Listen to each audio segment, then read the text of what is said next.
बच्चों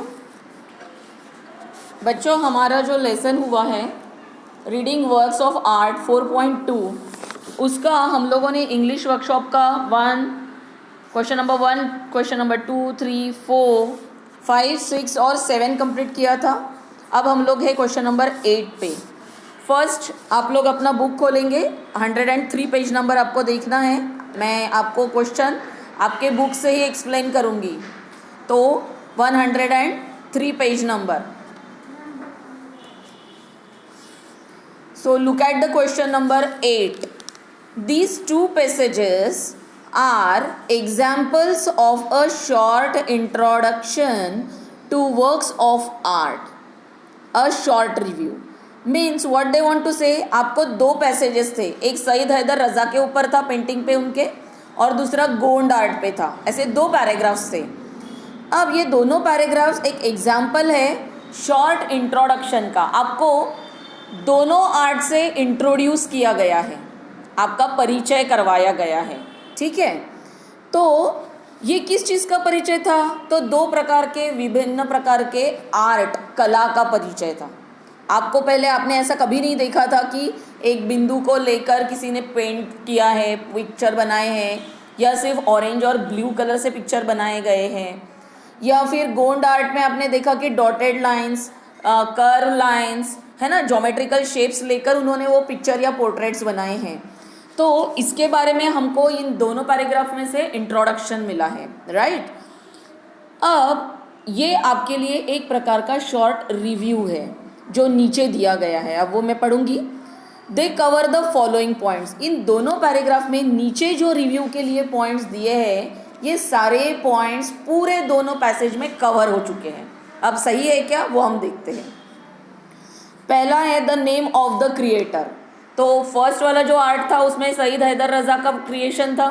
दूसरे इसमें जो ट्राइबल लोग थे, ट्राइबल पीपल, उन लोगों का था, है ना, आदिवासी लोगों का वो क्रिएशन था। क्रिएशन यानी उन्होंने निर्माण किया था वो चित्र।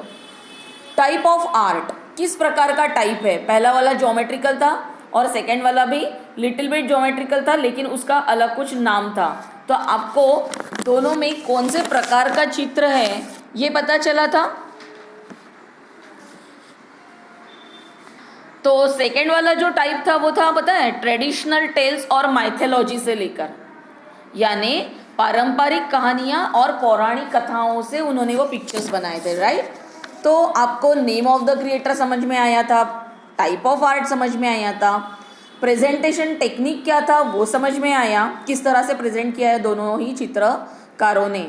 मैसेज और इंटरप्रिटेशन, वो समझने के लिए हमें मैसेज दिया गया था कि हमारा इनर, जो पहला था सईद हैदर रज़ा का, उन्होंने कभी भी कोई बाहर का नैसर्गिक चित्र या प्राकृतिक चित्र नहीं बनाया था। उन्होंने अपना माइंड के अंदर क्या चल रहा है, तो कहीं पे हमें लाइट नज़र आता है, कहीं पे लाइंस नज़र आती है, वो पिक्चर वहाँ पे बनाया और उन्होंने उसके थ्रू हमें बताया कि हमारे इनर माइंड में क्या क्या चलता रहता है ना। सेम वे से अगर गोंड आर्ट में देखें तो उन्होंने ट्रेडिशनली उनकी जो भी जातियाँ रही है, वो जो कुछ भी काम करते थे, वो सब पिक्चर्स के थ्रू उन्होंने दिखाया। हो सकता है कि वो शिकार करते होंगे, हो सकता है वो अलग प्रकार से खाना बनाते होंगे, तो वो पूरा पिक्चर पोर्ट्रेट किया है उन्होंने। या उनके यहाँ का कोई फंक्शन होगा, जैसे शादी है किसी बच्चे का जन्म होने पे, तो वो सब किस तरह से वो करते थे उसके पिक्चर्स से। तो हमें मैसेज और इंटरप्रिटेशन भी पता चला। द थीम और सब्जेक्ट मैटर, क्या थीम है उस पिक्चर का, या सब्जेक्ट मैटर क्या है, सेंट्रल आइडिया क्या है, किस लिए वो बनाया है, ये समझ में आया। इंडिविजुअल स्टाइल, सबकी अलग अलग स्टाइल होती है, ये भी हमें समझ में आया। और उसके बाद इट्स इफेक्ट ऑन व्यूअर्स, और उसका असर हम व्यूअर पे, यानी जो देखता है उस पर क्या होता है, वो भी समझ में आया, राइट। तो ये सारी चीज़ें उन दो पैराग्राफ से निकाली गई है। जब हम कोई, अब देखिए नीचे का क्वेश्चन पढ़ रही हूँ मैं।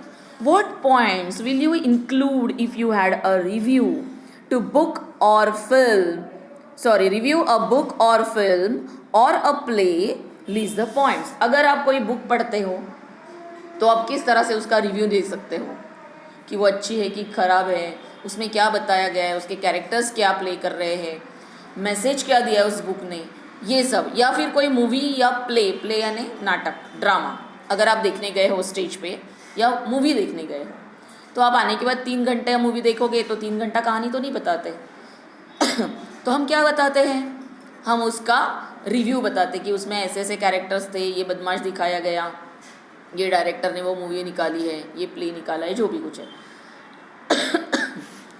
सॉरी। तो हमको ऐसा ही पॉइंट्स देने हैं रिव्यू के। तो choose a book or film and review it in short using the points you have listed. तो हम लोगों ने बुक्स का रिव्यू और फिल्म का रिव्यू यहाँ पे दिया है बाप रे हंसी क्यों आ रही है। तो अब आपके सामने बुक का रिव्यू है, वो देखिए मैंने ये पॉइंट्स निकाले हैं जो इजी है और आप याद रख सकते हो, ठीक है। पहले तो the name of the book and it's author, name किताब का और उसका ऑथर यानी वो किसने लिखा है, लेखक कौन है उस बुक का, ये एक देंगे आप। फिर फॉर्म ऑफ लिटरेचर, किस फॉर्म का लिटरेचर है, मॉडर्न फॉर्म का है, एंशियंट है कि और भी जो अपने इंडियन फॉर्म्स है अलग अलग, जैसे हम इंग्लिश में विक्टोरियन फॉर्म रहता था, मॉडर्न था, उसके बाद में रोमांटिक फॉर्म रहता था। तो इस तरह के जो फॉर्म्स होते हैं वो कौन से प्रकार का ये लिटरेचर है, ठीक है। यानी जो कि किताब आप पढ़ने वाले हो वो, अगर हमने पंचतंत्र किताब पढ़ी या मोगली की अगर जंगल बुक पढ़ी तो वो किस तरह का लिटरेचर है, ये आपको रिव्यू देना है। फॉर्म ऑफ लिटरेचर, फिर सोर्सेस ऑफ इंफॉर्मेशन, तो उस किताब में जो भी इंफॉर्मेशन है वो कहाँ कहाँ से इकट्ठा की गई है, ठीक है।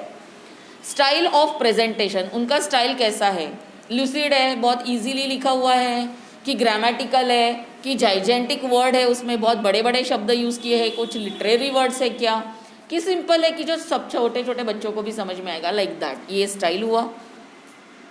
थीम एंड प्लॉट, कि थीम क्या है, उसकी सेंट्रल आइडिया क्या है, ठीक है। तो जैसे पंचतंत्र अगर किताब देखें वहाँ पे बहुत सारी कहानियाँ हैं, प्राणियों के थ्रू हमको दिखाते हैं, तो उसमें थीम क्या है कि हमारे अंदर वैल्यूज़ इनकलकेट करना। वैल्यूज़ इनकलकेट करना यानी कुछ अच्छी बातें जो इंसान जिस पे चलता है और इंसान कहलाता है, ऐसी बातों को आपको अवगत कराना, ठीक है, यानी मूल्य सिखाना आपको जीवन के। तो ये वो पंचतंत्र का काम है, तो हम उसको क्या बोलेंगे कि इसका थीम ये था। अब प्लॉट यानी प्लॉट के इसमें छोटे छोटे ये डालते हैं वो लोग, क्या बोलेंगे, सीन्स डालते हैं। तो सिंपल सीन है क्या, प्लॉट है क्या, इस तरह से वो कोई भी बुक का रिव्यू आपको देते वक्त देना पड़ता है। मेन कैरेक्टर्स कौन थे उसमें, ठीक है, और मैसेज क्या दिया है उस किताब ने, तो ये बुक का रिव्यू है। आपको सिर्फ पॉइंट्स लिखने हैं और कुछ नहीं, और इसके ऊपर से फिर बुक के बारे में लोग जानकर उस बुक को पढ़ना कि नहीं पढ़ना ये तय करते हैं। हम रिव्यू क्यों देते हैं, ताकि सामने वाले को वो पढ़ने की इच्छा है या देखने की इच्छा है क्या, वो देखना है। जैसे अभी आपके क्वेश्चन में जो पूरे पॉइंट्स थे, वो पॉइंट्स पढ़कर हमको लगता है ना कि चलो गोंड आर्ट के बारे में या सईद हैदर रज़ा के पेंटिंग के बारे में जानते हैं, तो हम वो पढ़ेंगे पैराग्राफ, नहीं तो हम क्यों पढ़ेंगे। अगर किसी ने बोला अरे तू पूरा पढ़ ले बाद में देख तेरे को अच्छा लगा कि नहीं, तो अपन बोलेंगे अरे यार पढ़ने के बाद टाइम वेस्ट हो जाएगा, तू पहले बता दे ना कि अच्छा है कि नहीं है, तू तेरे हिसाब से बता दे, मुझे लगा तो मैं जाके पढ़ूंगा, नहीं तो नहीं पढ़ूंगा। ऐसे मूवी के बारे में है, तो ये रिव्यू इसीलिए होते हैं, ठीक है। अब दूसरा है आपके सामने फिल्म और प्ले का रिव्यू। तो मूवी या नाटक जो भी आप देखने जाते हो स्टेज पे या थिएटर में, उसके बारे में। तो अब मुझे नहीं लगता आपको ये बताने की ज़रूरत है, क्योंकि आपको ये सारे वर्ड्स नियर अबाउट पता है। तो डायरेक्टर ऑफ द फिल्म और play, script writer, actors and actresses in the film और play, theme, plot, message and is it convincing, ये आपको कन्विंस करता है क्या, आपको समझाता है कि हाँ इसीलिए ऐसा ऐसा होना चाहिए। आप समझते हो क्या उस मूवी को देखकर, या अपन बहुत बार बोलते हैं ना हट ये मूवी में जो एंड दिखा है मेरे को नहीं पटा, ऐसा थोड़ी होता है ज़िंदगी में, बोलते हैं ना ऐसा। तो is it convincing or not convincing, that also you have to give as a review. तो ये हमारा फिल्म का, प्ले का और बुक का रिव्यू हुआ। तो ऐसे ही रिव्यूज़ आपको भी करना आना चाहिए, जिससे आप जो कुछ भी पढ़ते हो या देखते हो या लिखते हो उसके बारे में आप अपने विचार आराम से रख पाते हैं। तो यहाँ पे ये वीडियो हम लोग फिनिश करते हैं। इसके बाद के वीडियो में हम लोग लैंग्वेज स्टडी का वीडियो देखेंगे। आई होप आपको आज का क्वेश्चन 8 नंबर का समझ में आया होगा। आप जल्दी जल्दी से अपने नोटबुक में उतार कर मुझे व्हाट्सएप करें। Have a good